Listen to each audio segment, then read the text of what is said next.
Hello, everybody. Welcome back again. My name is Peker. I'm an urbanist working on climate-responsive urban planning and design issues in cities.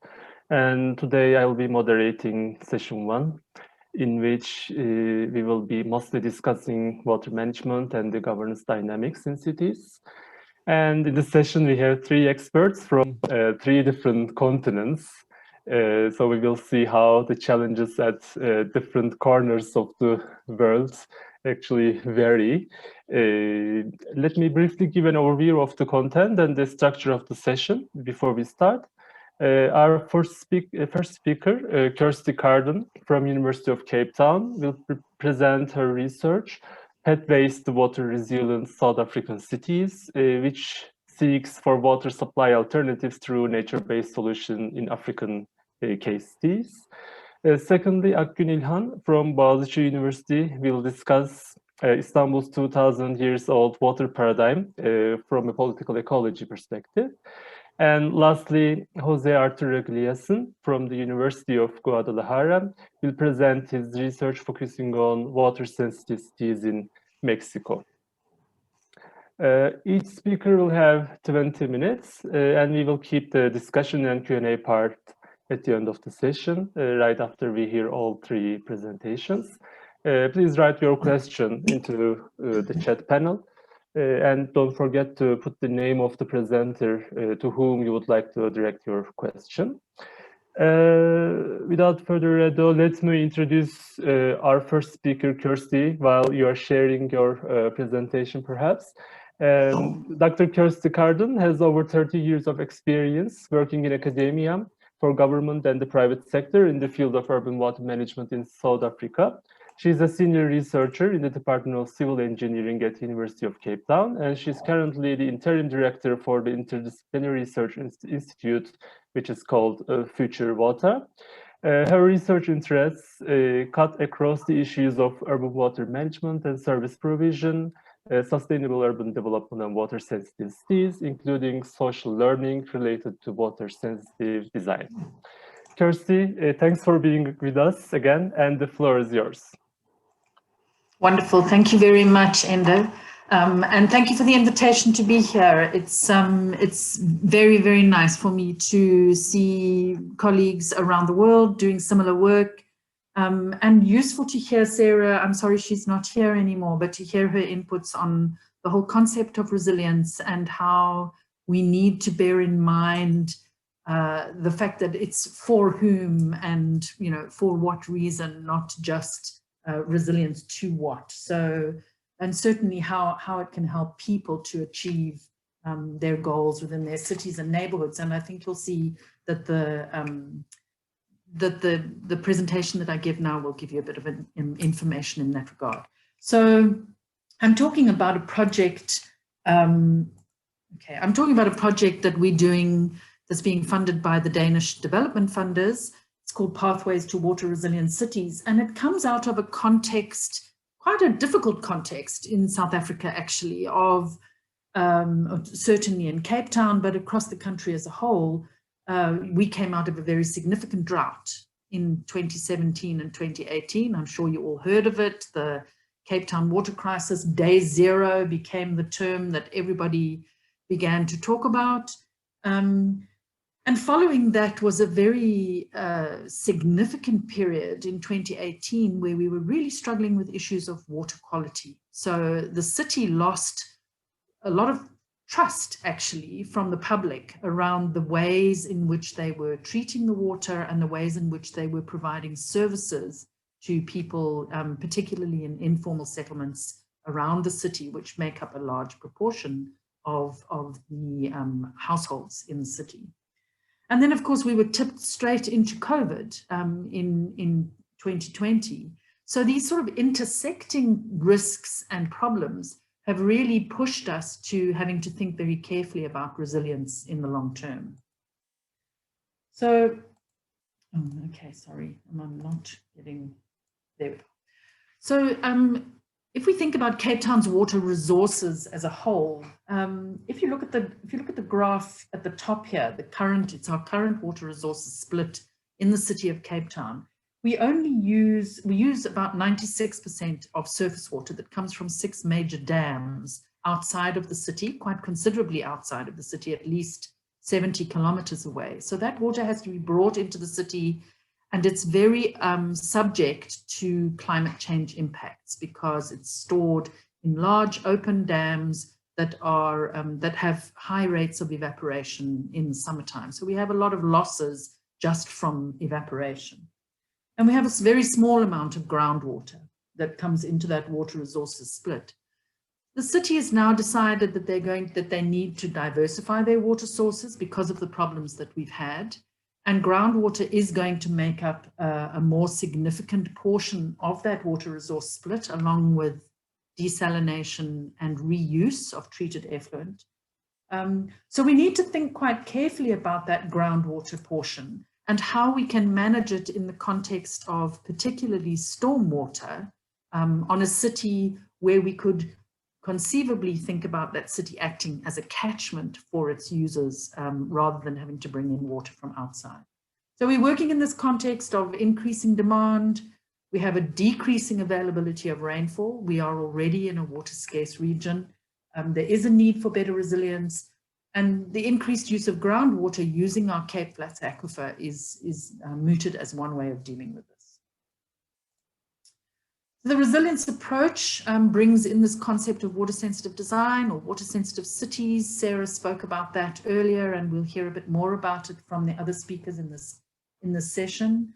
And you know, we're seeing this integration across water sectors as being able to help us in terms of building resilience and that response to multiple risks, emphasizing those links between droughts, floods, and other water-related challenges, and of course using blue-green infrastructure. So harnessing that the blue-green infrastructure, the water-sensitive design elements within our cities to create the multifunctional and livable spaces that we're wanting to create.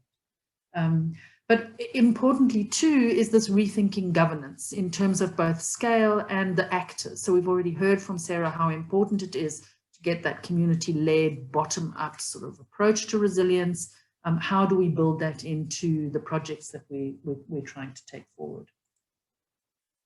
So the key elements of this project called Pathways to Water Resilient South African Cities are that we want to try and see where that integration is between the sort of physical and institutional pathways to resilience. So, you know, one way is thinking about stormwater harvesting, for example, but how do we institutionalize that and support it through the governance processes within the city structures?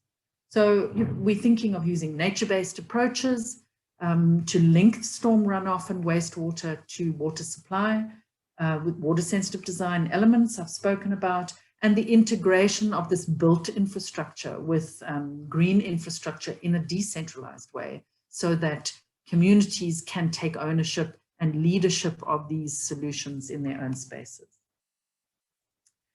And we're doing this with a focus on stormwater harvesting. Generally, stormwater is treated completely as a wasted resource. It's seen as a byproduct of roads. We've already heard that, you know, in Istanbul, even they collect stormwater but just discharge it. It's never considered as part of the resource as a whole. It often pollutes urban water bodies because it picks up pollution from everywhere along the way.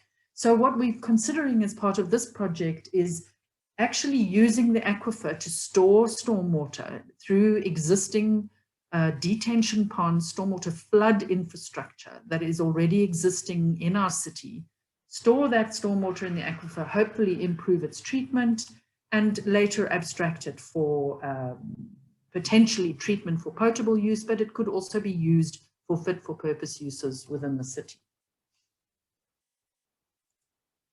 So the project itself has two main work packages. As I've said before, there's the physical part and the institutional aspects. The first work package one is around physical experimentation with water-sensitive design options. And in this regard, we're looking at whether we can repurpose these existing stormwater ponds to allow for harvesting of stormwater. And at the same time, that's being done in Cape Town. At the same time, we're looking at water-sensitive design elements that have been implemented in Joburg, in Johannesburg, to see how effective they are and whether they are making an impact in terms of stormwater bylaws particularly. But then in work package 2, we're trying to understand the roles and responsibilities of the different actors in the implementation of water sensitive design around South Africa, and what does that enabling governance environment look like? What do we do? What do we need to do to make sure that we can put more of this in place? Sorry, I'm really struggling with my mouse here today. Okay, so in essence, we're using a circular methodological approach. We're trying to understand through a series of experiments and evaluations how we can build these pathways for integration, who gets involved, how, to what extent is the solution managed within the existing urban water regime. And we're doing this through experiments, masterclasses, surveys, interviews, the sort of on-site, hands-on exploration that you would see in most projects, research projects. We're doing it through physical experimentation in Cape Town. This is, believe it or not, a stormwater pond. It doesn't look like it. Cape Town is a very sandy, dry place, particularly in summer. So this depression here is a detention pond that remains dry for virtually all of the time, except during significant rain events when it would store the water for a predetermined length of time and then allow it to release slowly through the exit point in the pond. So this shows where it is. This is a picture of the Cape Peninsula. And this area here, I hope you can see my cursor, is what we call the Cape Flats. So previously this side of the ocean would have been connected to this side of the ocean. It's a very shallow, low-level, sandy space of the city, and there is the Cape Flats aquifer that lies underneath it, which again is a sandy, unconfined aquifer that does allow natural infiltration and recharge during the year. This is False Bay, and on the other side is the Atlantic. And we're looking at this is the detention pond. It's in a low middle income formal residential area called Mitchell's Plain. We sit in a winter rainfall region, so we're going into our rainfall season now. I've explained about the fact that it's a sandy, unconsolidated aquifer, it's shallow, and there are some clay materials on the site. So essentially, if this is our pond, potentially contaminated stormwater from a number of sources of contamination enters the pond at this side here. It generally sits in the detention pond and then gets released out this side through the external release of the pond based on height elevations. What we're trying to do with this experiment is to re-landscape this pond to allow for a dedicated infiltration space with planted material and different type of media to allow the treatment and more enhanced infiltration of the stormwater into the aquifer. So the infiltration capacity of the pond will be enhanced and the groundwater quality, we hope, will be improved. We don't know that, but it's something that we will be looking at as part of the experiment. And this is just really showing for the engineers out there, what sort of area in the pond we are affecting. We're going to put a couple of terraces in. There will be a forebay and inlet works to take out trash and sediment, so remove a lot of that pollution up front before it infiltrates. And then obviously various controlled overflows and planting to allow for the treatment of the stormwater. But of course, and this is where Sarah's comments come in very, very useful here, is that we can't do this without engaging properly with the residents and without getting their complete buy-in as to what they would like to see in this type of a multifunctional pond. So what we're hoping to get out at the end of this is not only a stormwater harvesting facility, but ponds that are now part of the urban landscape so that we can activate what is currently vacant land. It's often prone to increased levels of crime. It's very heavily polluted. And so what we'd like to do is to start seeing these areas as multifunctional spaces, blue-green infrastructure that can start to support livelihoods and productive landscapes in various different ways. So we're working with landscape architects, we're working with social scientists, and we're trying to see, and obviously with the community themselves, and we're trying to see what can be done in terms of making sure that these vacant spaces are activated. And then very quickly, what we're doing in Johannesburg, we are looking at a whole series of different developments in Johannesburg where we're hoping to try and track the implementation of water-sensitive design options. And we've chosen these two called the Reed and the Observatory Golf Course. The one is a lifestyle residential estate. It's a private housing development that has had a series of sustainable drainage systems, swales, litter traps, ponds, that sort of thing implemented in the system as flood control, but also as livelihood, as lifestyle sort of additions. And then the golf course at Observatory, which is privately owned, but has had municipal infrastructure installed to improve the flooding through the golf course and to increase the water treatment capability. So we will model what happens in both of these. We are in the process of modeling what's happening in both of these sites, looking at the functioning of the sustainable drainage systems from a water-sensitive design perspective, but also trying to understand what the governance and institutional aspects are in both of these places. We've done this through a number of processes of stakeholder engagement, workshops, semi-structured interviews. We have done system and sector analyses and written articles on the sort of prevailing conditions for a transition towards a water resilient future. And some of these are top-down, looking at those coalitions and networks that have already been established in both of these cities, but also working, as I've said, with the communities in the actual implementation of the SUDS options. And then we've also looked very closely at existing policy in both cities. In Johannesburg, there is already a relatively significant policy on the implementation of SUDS at a wide scale through for the province, the whole province of Gauteng.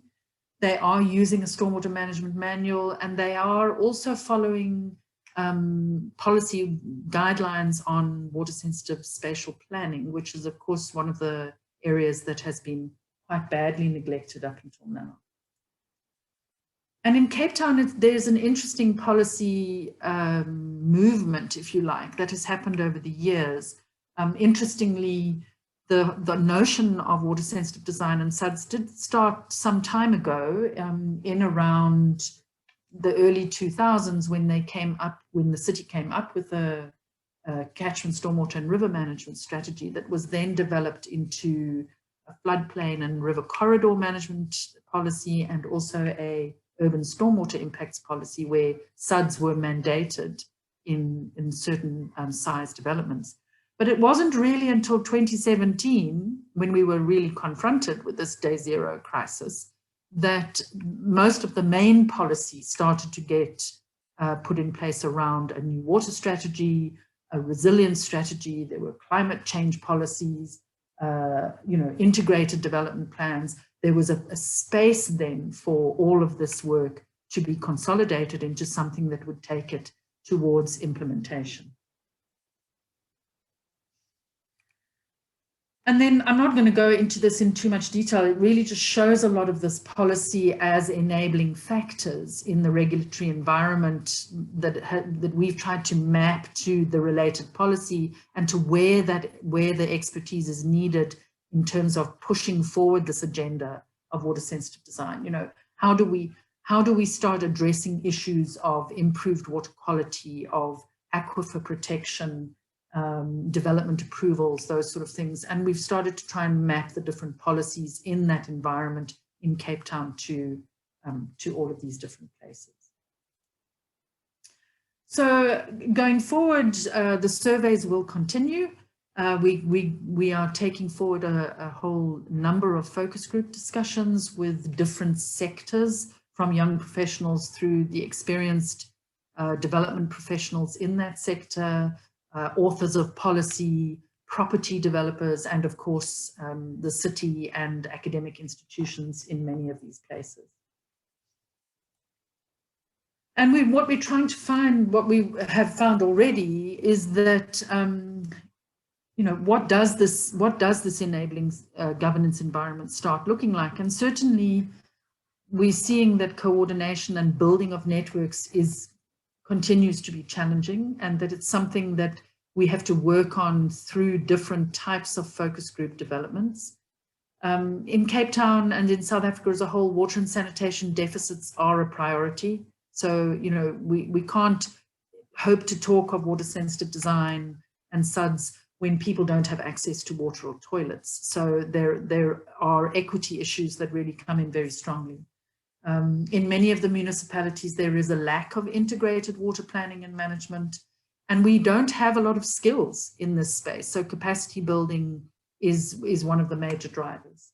And then the practical implementation is often linked to issues of asset management and maintenance, where there are problems resolving the maintenance requirements of green infrastructure as opposed to grey, and that needs to be brought into the policy arena as well.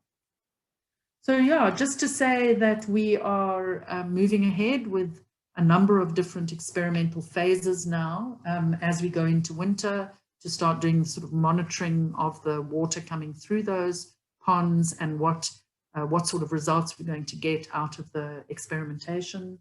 We're continuing with stakeholder engagement and the modeling and the process of water quality monitoring in Johannesburg. And we continue with this work until mid-2022, until the end of 2022, when the project comes to an end. So thank you. I think that's just a quick overview of the project as we've had it. And yeah, I'm happy to answer any questions in the last session. Brilliant. Thanks a lot, Kirsty. Pleasure. And let's continue with Akgün. Akgün, while you're sharing your screen, I will introduce you to our audience. Akgün İlhan received her PhD in Environmental Sciences from the Institute of Science and Technology in Autonomous University of Barcelona. She worked as a research associate in the EU-funded projects, methods and tools for integrated sustainability assessment.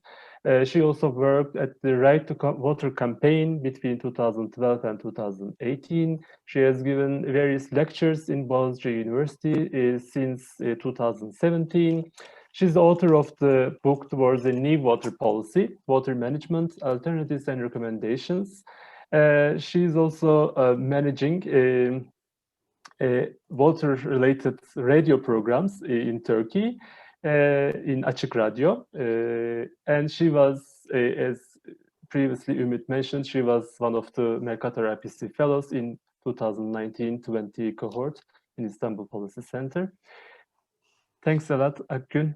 The floor is yours.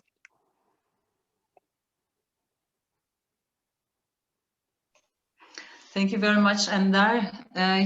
My presentation will be a little bit different than the rest of the presentations, because I'll be talking about how the problematic water management practices are creating adverse impacts on society, both in the urban areas and the rural areas, and how it will impact the future generations also.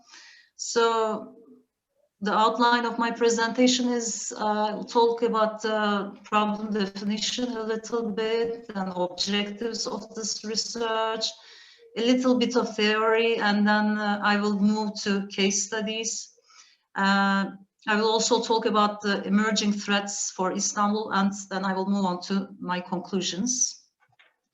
What is the problem and why is it important? I want to talk about this. First of all, growing water demand in Istanbul has been met through building more dams and water transfer systems.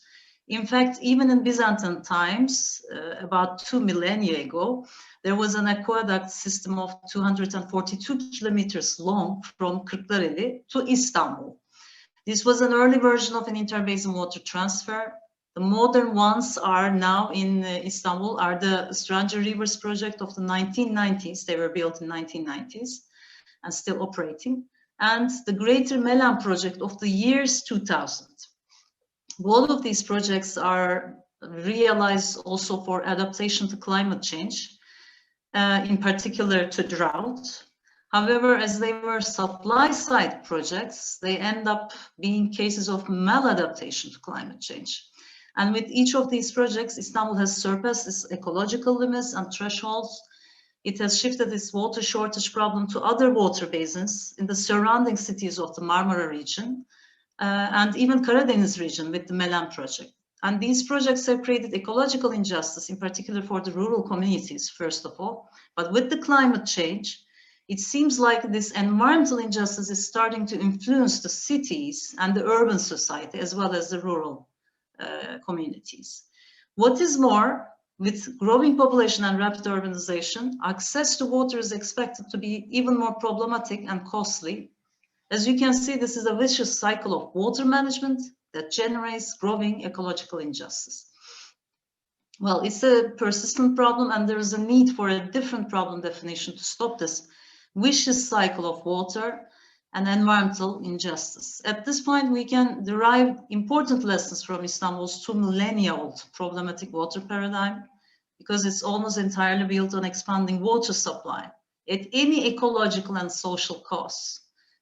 So that it can develop, so that we can develop more just and sustainable water management for everyone. Here in the slide, I just want to share with you my research questions. What price is and will be paid by the rural communities, which depended primarily on the water grabbed by Istanbul? And what prices will be paid by urban society in Istanbul, as well as other cities in the Marmara region with the increasing climate change in the forthcoming decades? And what lessons can we draw from Istanbul's 2000-year-old water paradigm, which is based on expanding water supply for developing more just and sustainable water management for all? At this point, I want to talk a little bit about environmental injustice. This research had to be carried out in the field of political ecology because it studies the problematic relationships between humans and the environment, as well as the relationships between the powerful and the powerless. This study is about how enforced changes on the environment affect different political, social, and economic segments of society in heterogeneous ways, reinforcing pre-existing inequalities and poverty, and creating vicious circles of social ecological downfalls. Therefore, we have no choice but to call the concept of environmental justice here to unfold these power relations exercised on both humans and the environment. What is environmental justice? In practice, this term is often perceived as distributional justice, which focuses on the allocation of costs and benefits of a certain environmental change. In our case, who gets benefits, who gets costs? We have to think about this first of all. How are the rural communities affected by the Strange Rivers project and the Greater Milan project, which are the two cases of this research actually? What did they get and what did they lose? Are they compensated in a just manner? Because we know that some of them get paid for the loss of their houses and agricultural lands, but was this enough for them to sustain their lives, or did they get gradually poorer? These are important questions, but we need other dimensions of environmental justice to define the real problem. Another dimension is procedural justice, which is the extent of inclusion of affected communities in norms and decision-making processes. Did the rural communities at stake really take active parts from planning phase to functioning phase of these hydraulic water systems? Or were they simply informed about the projects that directly affected their lives? Another dimension is to consider the recognition, of course.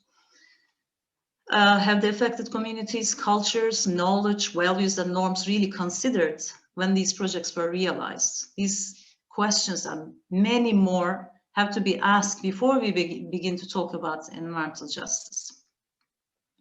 Focusing on the sole dimension of distribution is a very weak form of environmental justice. We have to be talking about three of these dimensions, first of all. As we have very limited time, I want to rush into the cases of the study. Out of the 3 cases, I want to start with the perpetrator, which is Istanbul. Here we see the water map of Istanbul. Istanbul is here, from here to here, actually. It's a very long, narrow city.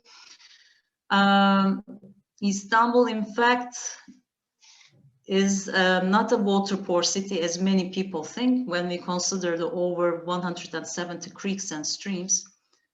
They are mostly inactive during the summer, but they are active during the rainy periods. And the average precipitation is really higher than the mean of Turkey. But the problem here is the population density. It is almost 3,000 people per square kilometer. So it's one of the most populated cities in the world.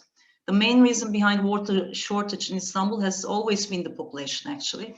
As it is a city of great strategic historical importance, limited water resources have never been a limiting factor over population. Through enormous hydraulic infrastructures and technology throughout its history, Istanbul has always carried water from long distances to deal with water demand of its growing population.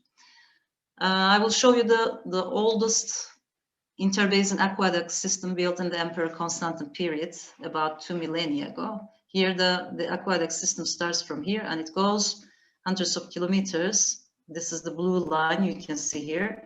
And it ends up in Istanbul, Edirne, sorry. It was used continuously for about 1,000 years, imagine, and it was abandoned in the 12th century. I can hardly imagine something being used for 1,000 years now in this century. In this slide, this is the map of aqueducts and water systems used during Ottoman period. During this period, water resources in relatively shorter distances were dammed and carried through the aqueducts to the city center.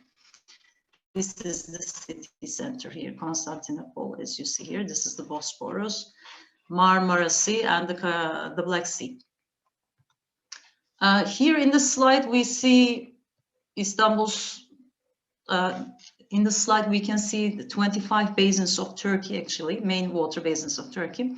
Because similar to the past, Istanbul's current water management is very much dependent on interbasin water transferring through hundreds of kilometers of long water pipelines originating at different basins, such as from here, from this basin, and not from this basin, but we are very close to here also. From different basins, we are carrying water to Istanbul. There are 25 main water basins, as you see, and Istanbul is in the Marmara Basin. You can see here, marked with number 2 and light yellow color. However, water from different basins is carried to Istanbul, and its waterworks are managed by the 14th Regional Directorate of State Hydraulic Works, DSİ, we say. The 14th Regional Directorate was re-established and its radius of action was expanded with the decision of Council of Ministers to include developing water resources of Düzce, Sakarya, Kocaeli, all of these provinces here. So we can say that, in other words, we can say that Istanbul's water need has been put above the needs of 5 different cities scattered in the 3 different basins, the Marmara, Sakarya, and the West Black Sea here. Istanbul is equipped with an extra power over the water resources of these cities politically. Let's move on. You can see in this table approximately 46% of water yield of Istanbul comes from outer water resources. We will take a closer look into the Kazandere and Papuçdere dams affecting rural communities in Kırklareli and the Greater Melan system, here as you see, that affected 3 evacuated villages due to the construction of the Melan Dam. Let's move on. This is a map of those Stranger Rivers project and the affected 1990s. Istanbul suffered from a severe water shortage problem due to 1993 drought, one of the most, the worst in the history of Republic. Rapid population growth as well as lack of investments and improvement of water infrastructure played a great role in this. The solution was sought in expanding water supply through construction of 7 dams in the Stranger Rivers, Stranger region. where most of the water comes from two dams located in the Vize district of Kırklareli, Papuçdere Dam and Kazandere Dam. Both of these reservoirs affected Kıyıköy, still continuing to affect Kıyıköy. Kıyıköy is a downstream town located between two streams, and two villages called Akgün and Hamidiye were also affected by these dams, as you see.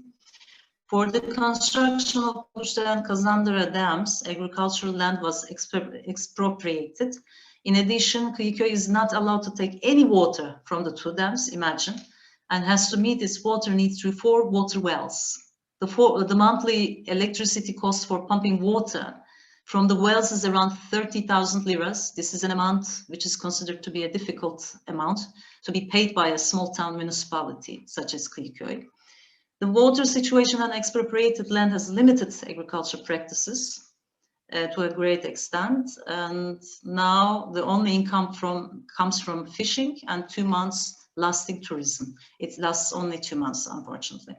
Regarding the two affected villages, Akgün and Hamidiye, they have most of their agricultural land expropriated as parts of either the reservoirs or their conservation zones, because you know there's a 1 kilometer protection zone around these dams also. These villages too cannot use any water from the dams. Akgün lost 70 to 80% of its land to Kazandere Dam. Young people have already migrated to the cities. Inhabitants of the villages, this village are elderly people, you know, mostly. Hamidiye also has lost a larger portion of its land, approximately 80%, during the early years of the expropriation. The village suffers from similar problems as Akgün. And located at the end of the Papuçdere reservoirs, Hamidiye has been left with a population of only 40 elderly people now living in it. Now let's move to the third case, the Greater Melan project. This system is carrying water from the Melan stream, as you see here, to Istanbul. It runs through the Sakarya-Düzce border through a 180 kilometers long water pipeline. There is the construction of a dam on the Melan River. The dam was supposed to be completed by 2016, but it hasn't been completed yet and had to go through 3 different tender processes, the last one being in March, by the way. If everything goes well, the dam will be operating in minimum 5 years. So when the project was first announced, it was portrayed as a magical solution to the 2007 drought and the acute water shortage problem of Istanbul. It was part of the adaptation strategy to climate change. Many officials declared on several occasions that with this project, Istanbul would have no shortage problem until 2071, a millennia after the conquest of Anatolia by Turks, according to the official history. But in 2014, not only Istanbul, but also the entire Marmara region, including Melan River, was affected by another drought. The flow of Melan stream dropped down by half during the same period. The dams of Strange River systems were almost dry in the same period. Look how it is not working, as you see. However, 3 villages that you see in the map, as you see here, this is the Melan River and the villages. Karalar Köy Yeri, Beyler, and the town Ortaköy here, which is slightly bigger than them, were already evacuated in 2016 as they will be inundated by the Melan Dam reservoir zone. Around 5,000 people in total had to migrate. People are not happy about having to leave their villages. They got economic compensation for their houses and lands, but now they are unhappy in the cities, living in the cities. You see here before the evacuation and after the evacuation of Lahna. This is a village, one of the villages that would be inundated. Here the evacuation started with the unannounced electricity cuts, which lasted for about 6 months, imagine, at the end of which all buildings in the villages were demolished. Main economic activity was agriculture here, hazelnut groves. In 2017, even hazelnut trees were cut down. There was already a population loss due to Milan project in the past. You see here the villages before and after the evacuation. It's really sad. This is how it looks now. Nobody lives in it. Going back to Istanbul, there are other emerging problems regarding its water management. Canal Istanbul project. This is what you see here. There will be an artificial canal here, replicating the Bosphorus, actually, if it is done, of course. Canal Istanbul project and climate change are two of the emerging issues here. The canal project, if it is realized, will decrease the amount of Istanbul's water resources, and it will create salination in the groundwater. And the project will increase the water demand due to growing settlements around this canal, as you see. They are all settlement areas there will be. So they will decrease the water supply of the city at the same time. There will be more need for more dams because of this. There will be more need for more dams, interbasin water transfer projects. So this is a vicious cycle, as you see. And let's talk about the climate change a little bit. Istanbul is one of the European cities with who is most vulnerable to climate change. The intensity and duration of droughts, heat waves, urban heat, island effects, precipitation regime changes, and even sea level rise are all expected to increase in the future. All these factors make Istanbul's water resources more open to over-exploitation and contamination, and less available to human use. Together with climate change, population rise is also expected to exacerbate the water shortage problem in Istanbul. So let's go to the conclusion, looking into what has been done in Istanbul so far to deal with water shortage problem and what impacts water management had on people, whether urban or rural. I can say the following.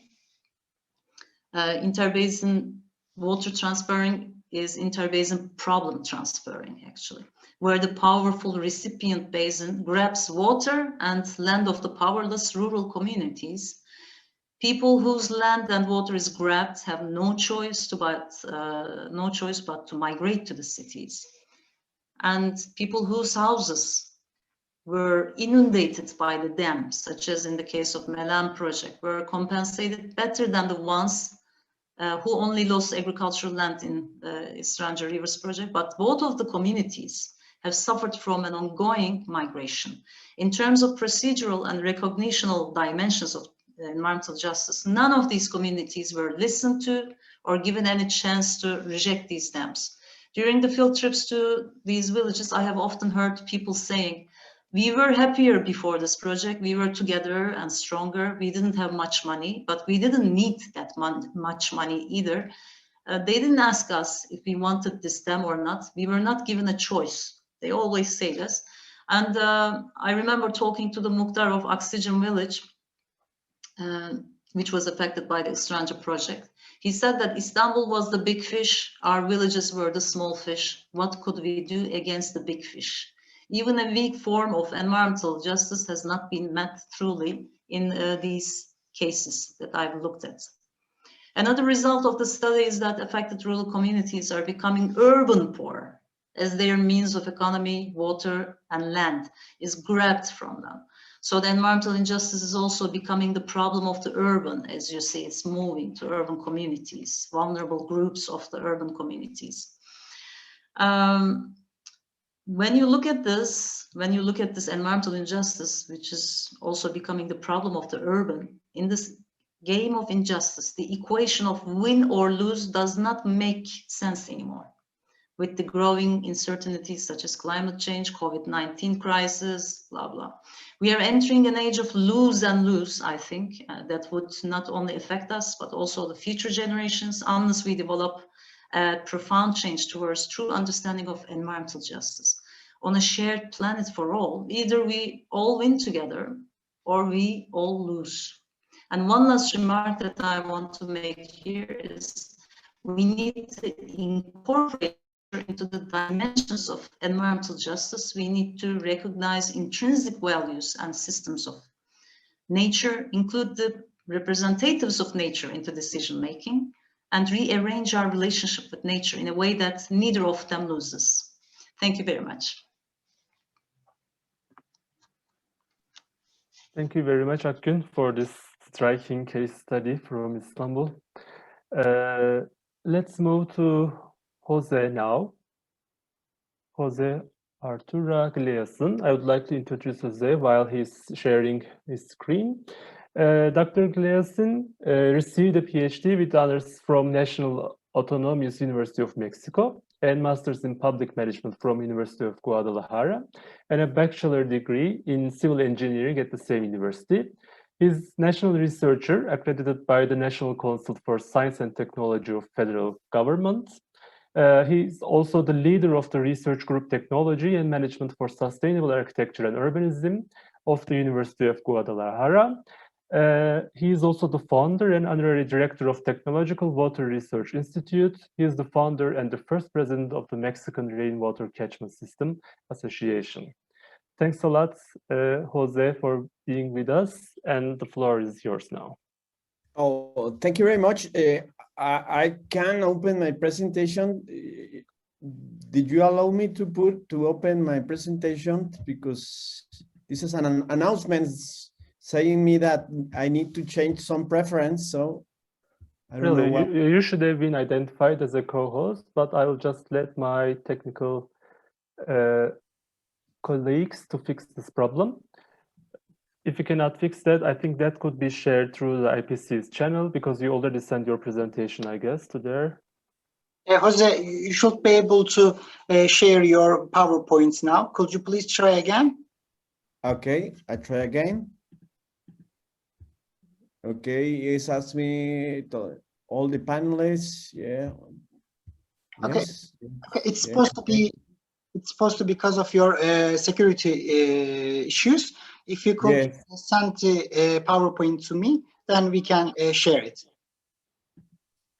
Okay, how can I send you the power presentation? How can I send you?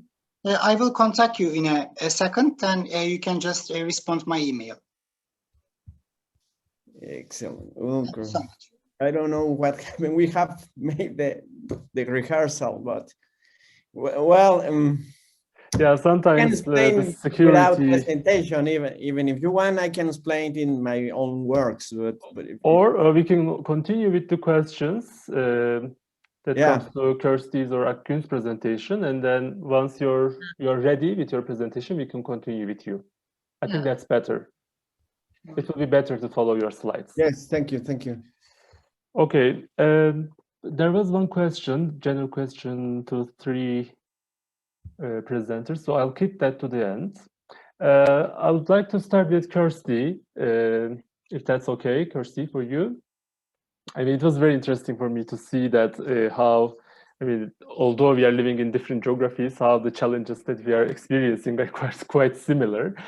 What I want to ask you is, what do you think about the relationship between urban planning, urban master planning, and all the issues that we are talking about, stormwater harvesting? Because as far as I see, the issues that we are talking on harvesting, stormwater harvesting, touches directly to the issues of urban planning, spatial planning particularly. When I say that, there is a scale relationship, because when we talk about master planning, we are talking about different scales: the scale of neighborhood planning, the scale of city level planning, and sometimes in building level regulations and planning as well. How do you see this relationship between the solutions that we are looking for, I mean the solutions that we learn from nature-based solutions, and how to integrate them to the spatial planning, particularly when it comes to the practice? Yeah, it's a really good question, and it's one that we've been grappling with here in South Africa for a little while, because planning does seem to be the missing element here. You know, we plan our cities around roads, around transport, around the ability to get from point A to B. People know and understand how transport networks work, and they build it into their everyday lives. They don't know and understand how water works, or where it fits in, or how it impacts what they do, and what happens when we struck with drought or floods or some other disaster. So yeah, I mean, there has been some beginnings of research in the urban planning space. So spatial planning, there's now frameworks and guidelines for water sensitive spatial planning in South Africa. But there's still a gap, I think, between what the planning professionals are doing and where they see their role, and what the engineering and science professionals are doing in terms of implementing blue-green infrastructure. So one of the projects that I'm involved with is a community of practice. It's the establishment and management of a community of practice on water-sensitive design in South Africa. And one of the main purposes of the COP is to actually spread the message of water-sensitive design. So through training, through seminars, through just getting out there, actually trying to understand who the different actors and stakeholders are in this space and to try and connect them. So there's a big push at the moment to try and bring spatial planners, urban designers, people at that, planning professionals in general, into the discussions around water sensitive design. And what we're finding is that, yeah, it's beginning to move, and we're seeing spatial frameworks, spatial development frameworks, land use zones, district water planning processes. All of those things are now starting to bring in the concept of water sensitive design and SUDs. So I think it's just a slow process of actually alerting people to the necessity to start thinking of water rather than other drivers for planning. And I guess, we all come from cities where there are drivers that are not as clear cut as they are in developed world contexts. So, often we're driven by very unplanned and reactive planning, where people move into areas where there is invasion of land, there is the need to put in place very quick responses to development. So that's the context in which we're all working, and it does make planning for water sensitivity quite challenging. But I think it is in piece here. You're absolutely right. It's not an easy task, isn't it? I mean, even for the planned areas, we also have unplanned and uncontrolled development areas like squatter areas, favelas, and etc. So it's not easy to solve these mismanaged areas in planning. I think Jose's problem is fixed now, so I would suggest to continue with Jose, and then we can discuss and answer the questions later. Yes, thank you very much. I apologize about this technical issue. Well, I am coming from the University of Guadalajara. I am a member of the research group, University of Guadalajara, number 6004. Also, I am the president of Mexican Rainwater Catchment System Association, the Spanish initials. My theme is water sensitive cities in Mexico, the case of the metropolitan area of Guadalajara.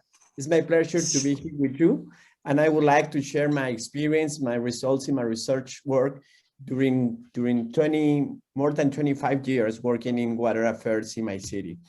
Well, the first point that I want to share with you is water problematic in metropolitan area of Guadalajara. The water sensitive urban design as a tool, as an approach that we are using to fix this problematic. The strategic actions that we are working on, this technical, the training and sensitization. Well, in some of you maybe don't know where is Mexico. Mexico is in North America, and my state, Jalisco, is in Western Mexico. And Jalisco state, the capital of my state is the metropolitan area of Guadalajara, or Guadalajara city as most of us we call it. Our city, the metropolitan zone, is over these three basic basins: River watershed, Atemajac watershed, and Hurgado watershed.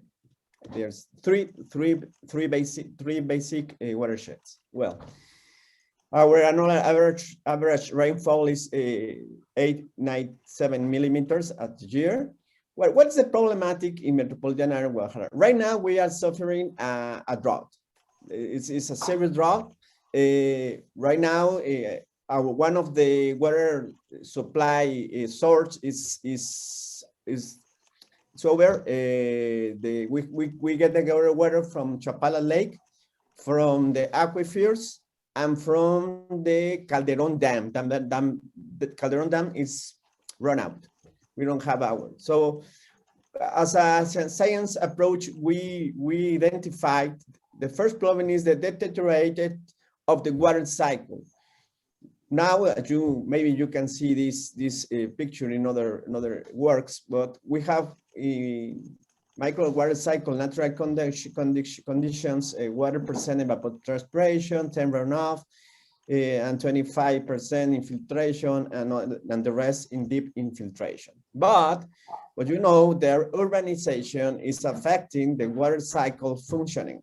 So that these things change when we arrive to urbanization without order. This is the Atemajac watershed when Guadalajara was founded in 1542, before the urbanization. Right now, this is Guadalajara now. This is a huge metropolitan zone. Right now, most of the parts of the city don't have water. This is not only in metropolitan area of Guadalajara, even in metropolitan area of Monterrey. Monterrey is another big city in our countries in northern, and its capital is Monterrey. And in 2010, a hurricane called Alex affected this capital. And you can see in these pictures what happened when the hurricane arrives. Monterrey is not in the sea. It's far away from the sea, but the meteorological phenomenon affects in this way. No, you can see the pictures, and we recognize that when you urbanize the waterways, like you can see in the picture, it happens this way. Without planning, without water sensitive planning. It's another river, but it's a principal avenue in Monterrey. Monterrey in the beginnings of the last century, right now Monterrey. Even Mexico City. Mexico City, this picture is from the Aztecs. Right now, this is Mexico City. So we have affected not only the water cycle, even the water supply and sanitary systems are increases. You know, the polluted source of water, leaks in the water distribution networks, the poor quality of drinking water, water waste by cities and industry, insufficient drainage. We have all the years in Guadalajara, we have floods, and of course, lack of wastewater treatment. What happened? Okay, we realized that our natural system, the water cycle, is sick. It has an illness. And the artificial system, water and sanitary system are deteriorated. So how to deal with them? From the science, from the University of Guadalajara, we engage with this concept, water sensitive cities, excuse me, in Spanish. So we recognize that the urban planning, we need to analyze with technical and institutional and social aspects. Water problem, there are two problems, scarcity and flooding. Why do you have these two problems? In one time you have scarcity, another time you have a lot of water. Why? Well, we recognize that the water cycle is affected, the water utilities or the water system is affected. So we need to then identify the causes with through a global analysis. So, but we need to get or to gather information. One of the lacks or the bad things that we have in Mexico, in all Mexico, but in my cities, we don't have monitoring. It's very difficult to get methodological information. So we need to measure the water cycle. We need to measure the water and sanitary system. Without information, how can you plan the urban growth? So then with this information, we can get a deeper analysis to define what would be the water sensitive city? What would be, how can we get a Guadalajara sensitive water, a water sensitive Guadalajara? So we think through water sensitive urban design that we are working right now, we need to fix we need to fix the water cycle functioning and also the water and sanitary systems. This is another picture that you can realize that the water cycle in natural conditions, but it shows that if we affected the water cycle in even the infrastructure without reduction in filtration, we have to get water from the other far places, from other rivers. We need to invest a lot of money. So we propose that we need to change this approach. Not only depends on gray infrastructure, we need to introduce to the green infiltration. This theme is very, very difficult in our country because most of the engineers of our country thinks only in gray infrastructure. For science people, it's very, very hard to change this approach. How? Well, we think the individual change is needed, very needed. We should to change in our mind. For example, when I went to the university, I received information in my classes that we should mix the rainwater with wastewater. During a long time, I think that this thing was was right. When I attended a conference in New Delhi, India in 2005, and I could see more than 300 specialists catching the rainwater, my mind changed. And since then, I am been working in rainwater harvesting affairs and water sensitive cities. So then we need to spread out in inter-organizational aspects. We need to share with others our feeling, our mind, and we translate, we move to inter-organizational aspect and in order to change the agreements and the rules. So we call, and my friends from Australia said, this is a global citizen capacity. So what we need, what should do? Strategy actions, technical and training. What are we doing right now in our context? Well, strategy action, technical. We are trying to change this traditional approach. You can note that the rainfall comes, the runoff is catched into the downspout, a channel, and then mixed with the rain drainage, no, the sewage, stormwater. So we combine all. What is the small change or big change?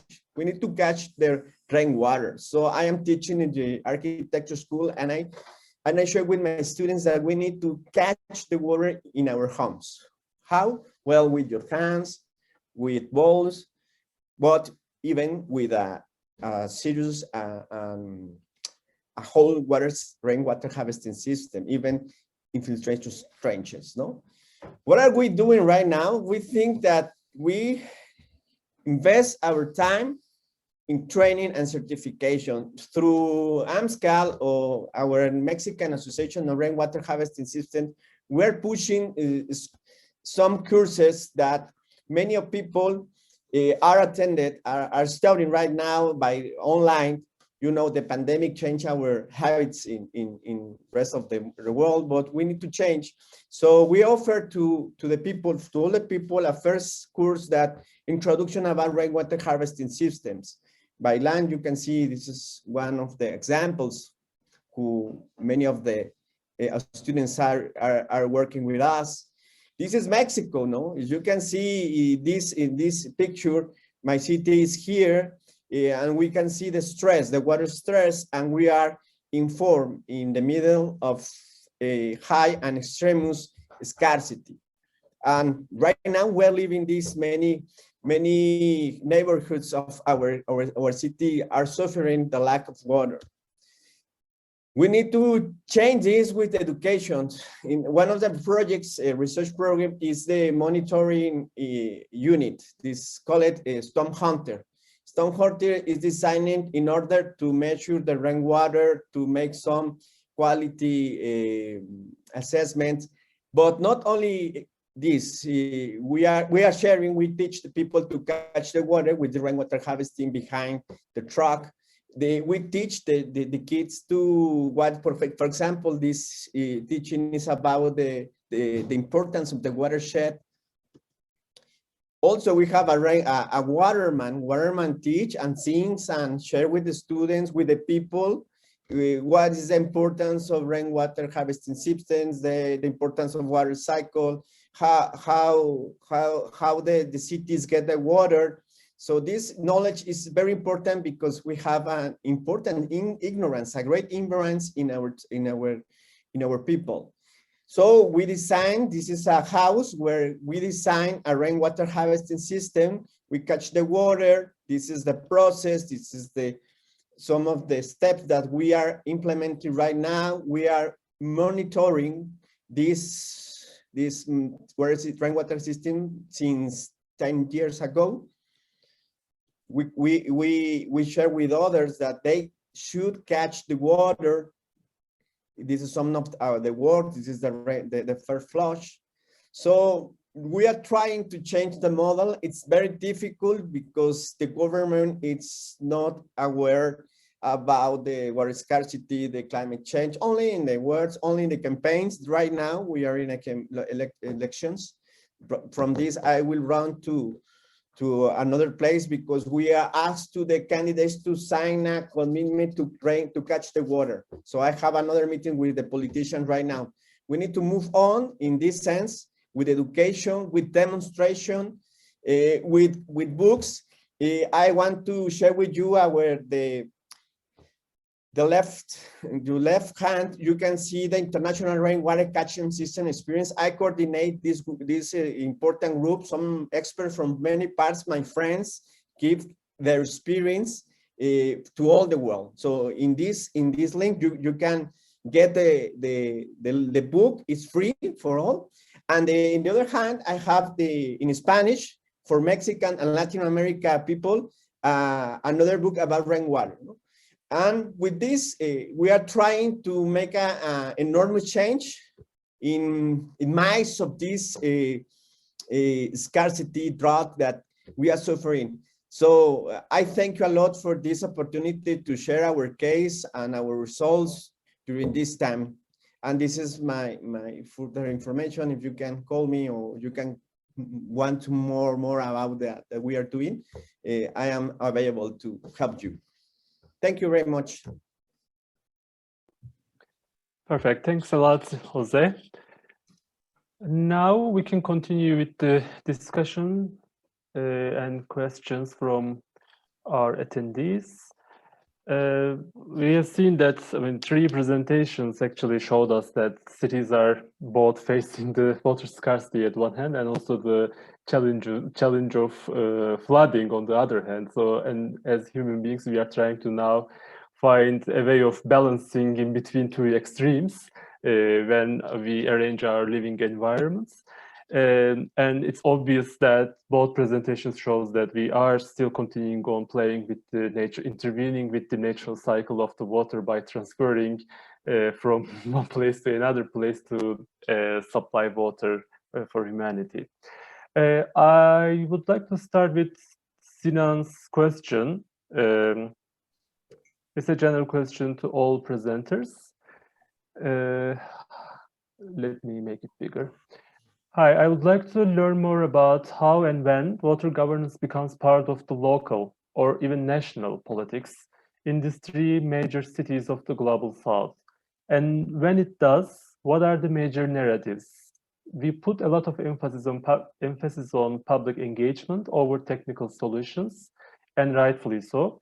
But I am not sure to what extent this resonates with the larger public or in policy circles. I'm eager to hear more about Mordo. Thanks. And he continues, in her speech remarks, in her opening remarks, Sarah said that water rarely becomes part of public discussion, particularly in comparison to climate change, right? And my question, in a sense, wants you to follow up that comment from your respective research in Cape Town, Istanbul, and cities of Mexico.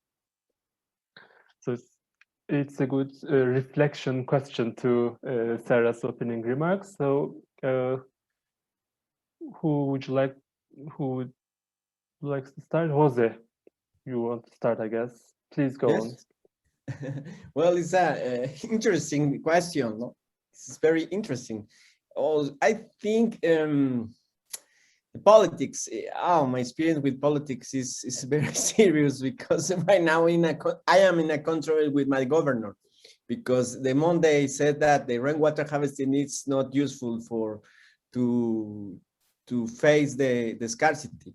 So yesterday I called a media conference here in my house, and I showed the media that my rainwater harvesting systems. The authorities need to change the mind, and we are trying with respect, with humble, but sometimes it's very difficult. I realize that it's not only the change not depends only from the government. I realized when I run from the elections, the last electoral process I run from become a congressman. I lost because I couldn't win with this enormous structure of politics.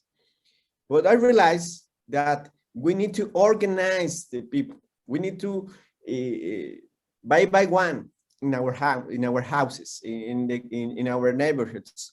We need to catch water. We need to implement educational programs. I believe in the case of Mexico, the education is the way to change, because in the political level, it's very difficult. Some politicians invite me to help them in the government work. But for example, one of the public men here asked me to help him when he was a governor, but he asked me to drain the rainwater to the sewage. It's not possible. For me, it's not possible that. How can I accept this kind of proposals? Only for a political position, for fame? No. And he didn't understand why I'm saying no. So I realized that in this level, in the case of Mexico, I think it's very, very serious. It's very difficult. So that's why I invest my life promoting education and programs, implementing in many parts of my city. Even in Latin America, I help in Guatemala, El Salvador, Bolivia. Some of people of those countries attended our courses, online courses. So it's my opinion. No? We need to strengthen the local capacity of the citizens. Thank you. So Thanks a lot, Jose. Add to that. Please. Is that okay? Yeah, sure. Sorry, I've jumped the queue there. No, please go on. I completely agree with you, Jose. It is this concept of water consciousness that really needs to be embedded much more strongly. And I think only then will we start building the narrative of engaging with the politicians, engaging with policy, and actually pushing this thing forward. So what we found in Cape Town is that, you know, the drought was a wonderful thing for us. Day zero was fantastic because it really did sharpen minds. Suddenly the politicians were all scrambling to make sure that they were saying the right things and that they were supporting the right initiatives. Now, I'm not to say that everything is now wonderful. You know, I mean, the money does not often follow their support, but the point is there is now real backing by local and getting up to provincial and national government for a change in the way we do things. And that's largely because of what happened during the drought, but also through this sort of shift in the way people start thinking about water. So if you're thinking about narratives there, it's around risk, The government does not want to be exposed to any other levels of risk. So you have to be able to show through your demonstration projects and research that there are best practice examples, there are cost benefits, there are reduced health risks from this sort of approach. And you have to be able to show that very carefully. It's also around how things get monitored and managed. It's around equity, but all of it comes to this water consciousness. And we, you know, part of the Australian system is to look through this transitions framework, how to get from a water supply city to a water sensitive city. And those first 3 city states, supply, sewerage, and drainage, are still very much in the insensitive water city space. It's still centralized gray infrastructure. The politicians have no concept of where their water is going or where it's coming from, and people don't know what water impact has on their lives. It's only when you get to that next stage of the transitions framework where people are aware of that you have built this water consciousness, that you can actually start thinking about implementing a water sensitive city. And that's where you start engaging with the politicians. So it's a long process, and it is exactly what Jose is saying. You know, it's banging that drum all the time until there is a shift in the way that people think. Thanks a lot, Kirsty. Akgün, would you like to add something? Yeah, I can only add because there are so many good points added, and I will add a couple of more. I think people should understand, we should make people understand that we are water.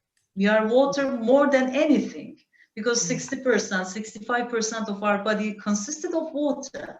So whatever we do to water, we are doing it to ourselves directly or indirectly, or actually. So in the speeches that I make, I'm often invited to public speeches, ranging from people of, you know, children to old people. So I talk in different occasions all the time, and I always try to underline this fact, which is a very simple fact. And when I try to explain this further, I always give examples from microplastic pollution, how it is affecting the sea, the water bodies, the soil, the air, and then it is affecting our bodies. Remember the article that was published in Guardian a couple of months ago, and it was talking about microplastics found in placentas now. This is terrible. I mean, we are affecting the future generations that has no responsibility in all of this pollution that we created and the ones before us created. So I think pointing out the fact that whatever happens to nature is affecting the society is a very important point that should be said to politicians and people at the same time. We should understand that politicians are people too, and most of them are, I must be honest here, but most of them are, they don't have any expertise in anything but, you know, being a politician.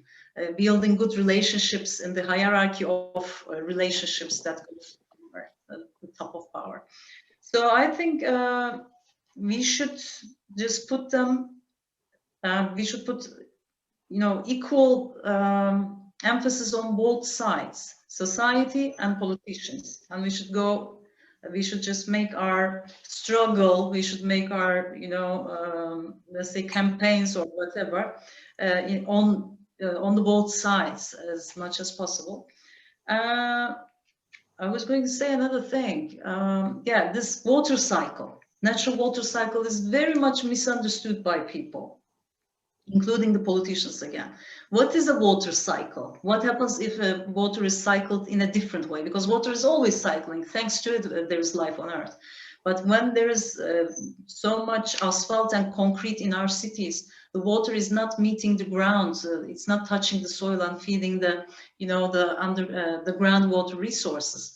And when the groundwater resources are not fed, our, you know, surface water resources are not fed well either. So they are all connected to each other. I think people need a lot of basic environmental education regarding water.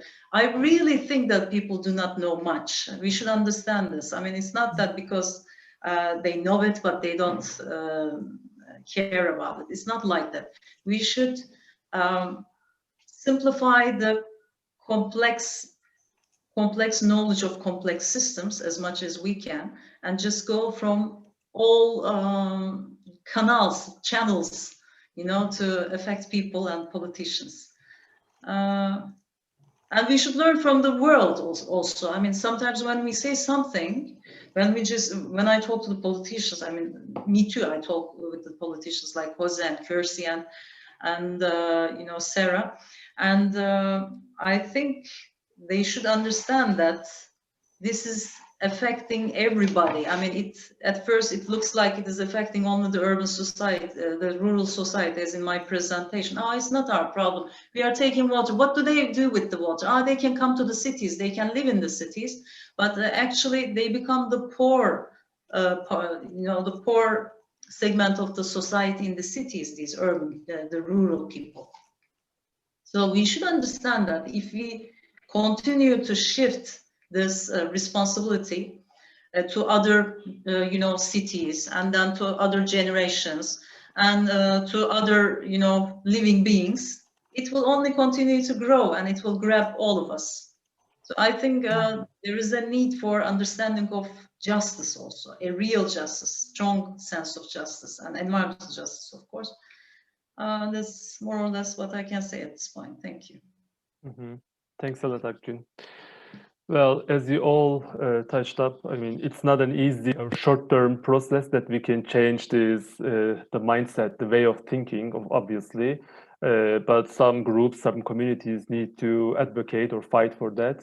And apparently academia is one of these groups.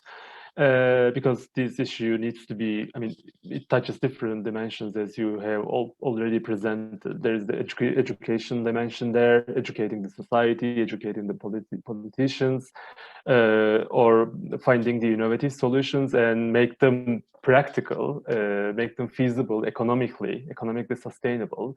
So many issues to be solved.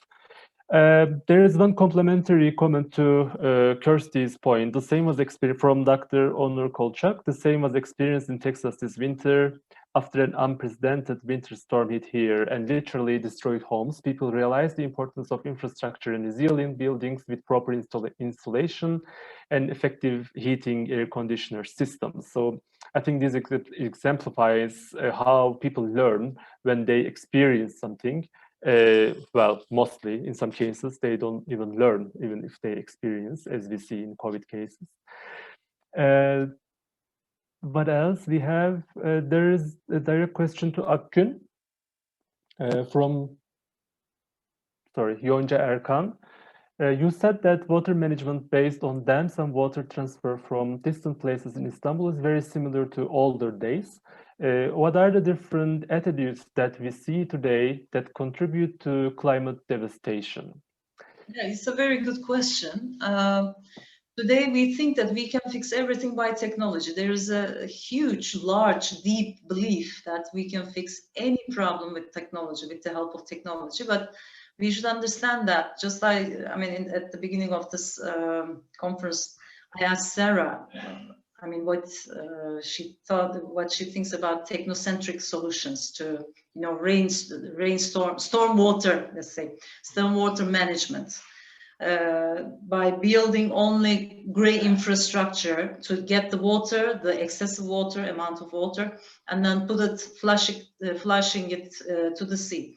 I mean, this type of attitude is one of the problems that create all of these problems that we face today. They are creating extra problems, actually, and they are very costly.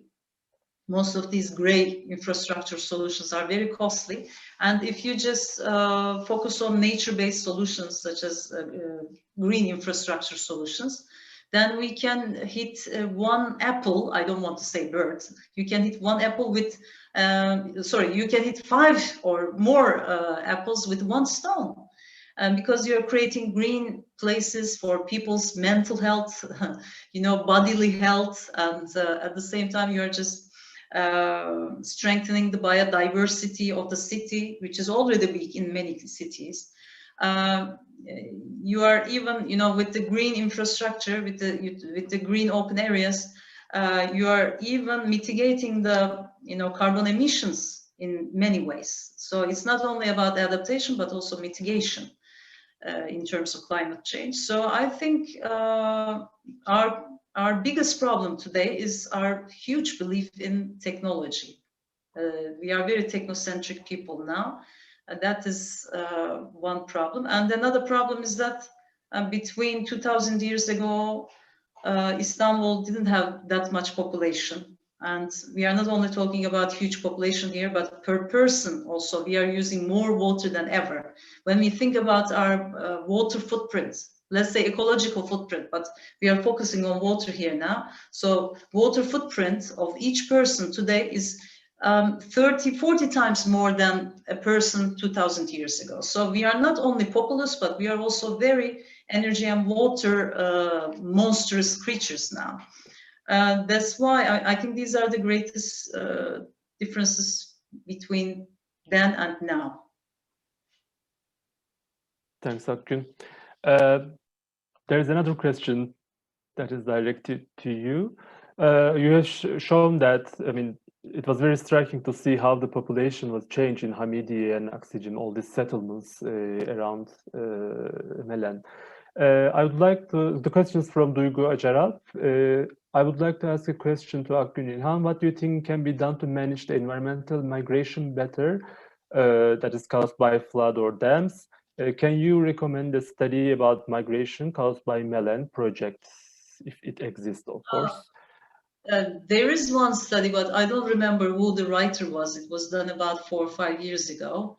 Well, maybe Duygu, can you write send an email to you? Yes, yep. In private I can, but I can say that what can we do to manage the environmental migration better? I mean, we shouldn't build these projects in the first place. We should just focus on water efficiency, water saving technologies, which are often old technologies actually.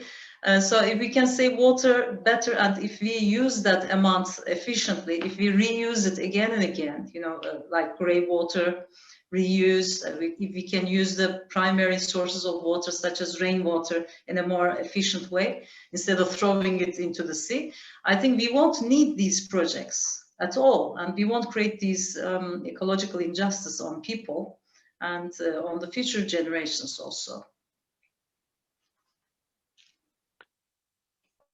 Thanks, Akgün. I was more like a closing question to all of you, perhaps. I mean, because we have been reading or seeing the discussions about where to start to change, to create this change in the practice, bottom-up practices or top-down regulative changes that would affect the implementation. Because obviously we see that, for instance, in the Kirsty's presentation, I mean, we definitely need some regulations or laws to implement what we have found in terms of innovation. But from the other hand, we also need to integrate public to the solutions to find the meaningful or working solutions to the localities, because each locality experiences something different. So this is not a question, perhaps a black and white question, but what is the balance between, when it comes to the management issue, what is the balance between the bottom-up and top-down interventions, I should say?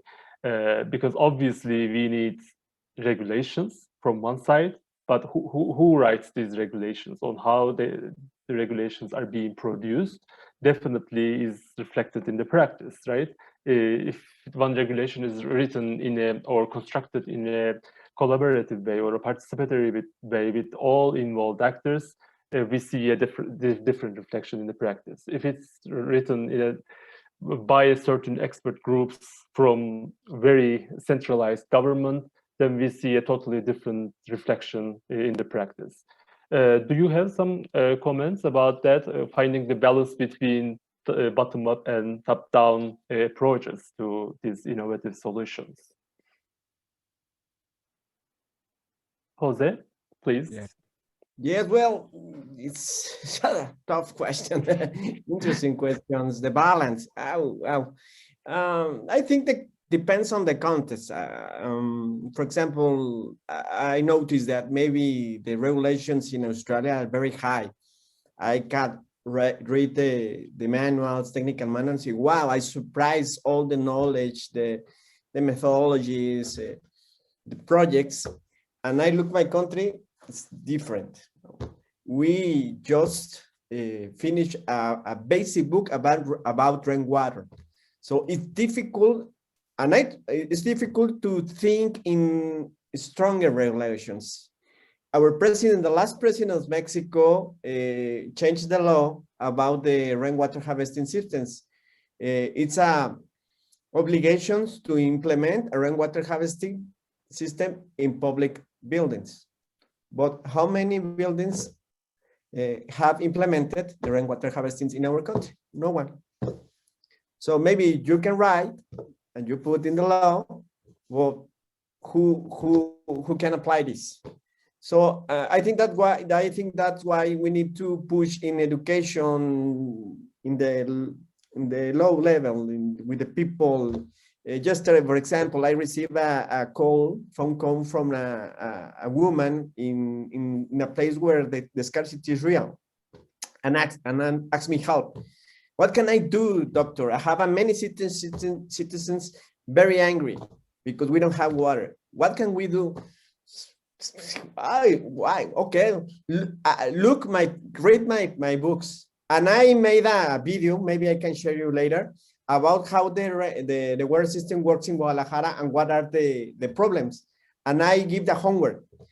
Please gather all the leaders, look my video, and if you have questions, call me again and I can resolve your questions.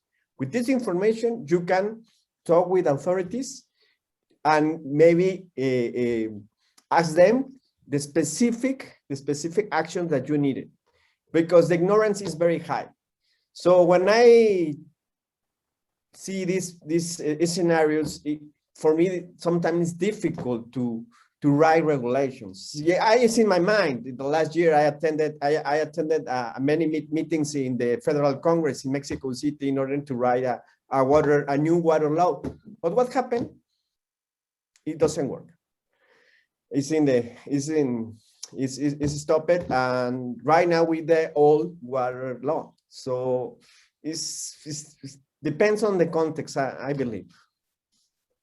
Thank you, Jose. What time is it? There is one last general question.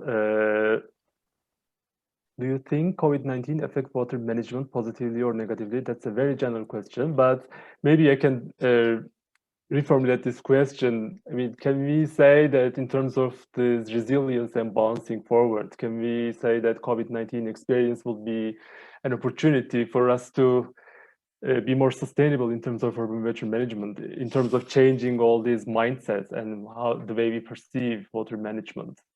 Very briefly, I can just collect your answers.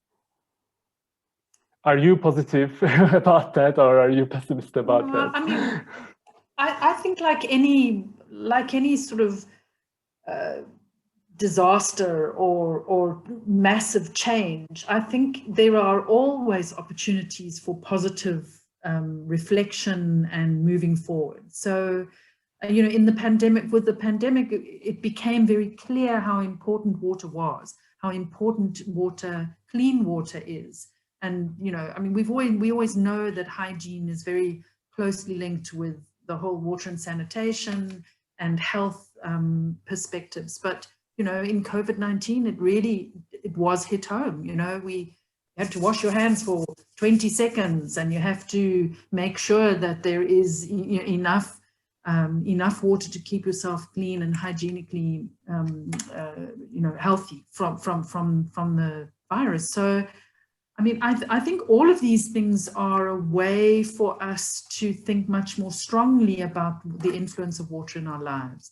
I mean, there was also some really interesting research that happened in various places around the world. I don't know if you had any going on in Istanbul, but we certainly did in South Africa, tracking the virus through sewage to try and understand where outbreaks are happening in parts of the city. So, you know, all of these links, I think, are important in terms of raising the consciousness of people and, yeah, taking it forward like that. I think it's always an opportunity. Thank you, Kirsty.